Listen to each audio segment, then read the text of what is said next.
Bonjour à tous et bienvenue à Lisbonne au Portugal, ça va être une super expérience, on se retrouve tout de suite pour le Lisbonne Tour.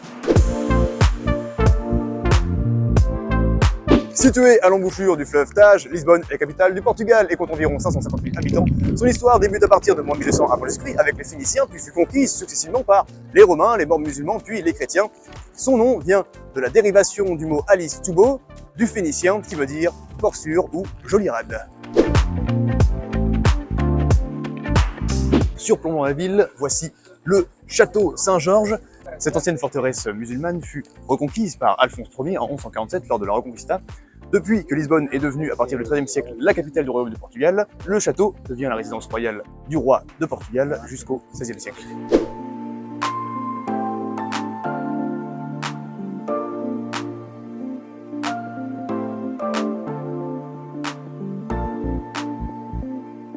Construit sur ordre d'Alphonse Ier, après avoir repris Lisbonne aux morts musulmans au XIIe siècle, voici la cathédrale Santa Maria Maior. Surnommée cathédrale de C, c'est la plus ancienne de toute la ville et elle fut élevée au rang de cathédrale en 1393.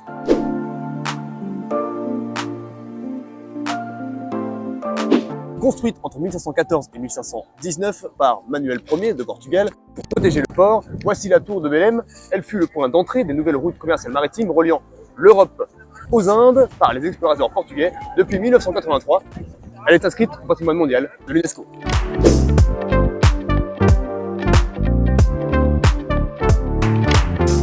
Érigé au début du XVIe siècle, voici le monastère des Hiéronymites. Doté d'un style manuélin, il a été construit pour remercier l'explorateur Vasco da Gama pour avoir relié l'Europe aux Indes en 1488 par voie maritime par le cap de Bonne-Espérance. Depuis 1983, il est classé patrimoine mondial de l'UNESCO.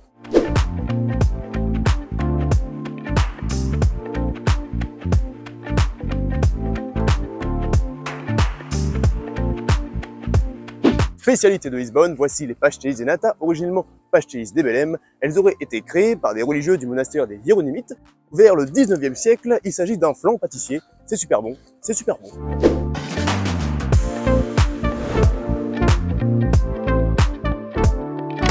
À ne pas s'y méprendre, nous ne sommes pas à San Francisco, mais bien toujours à Lisbonne. Voici le pont du 25 avril, érigé en 1966. Il fut appelé originellement le pont Salazar, en référence au dictateur qui a ordonné sa construction.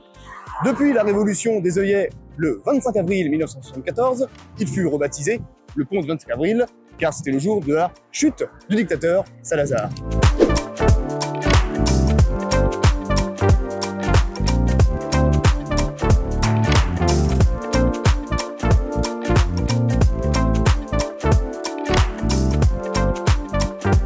Le Lisbonne Tour, c'est déjà terminé. Un grand merci à Marie, Ambroise et Mona. Je vous dis à la caméra, on les remercie. Quant à nous, on se retrouve très bientôt pour un nouveau tour en Europe de là. Allez, la bise!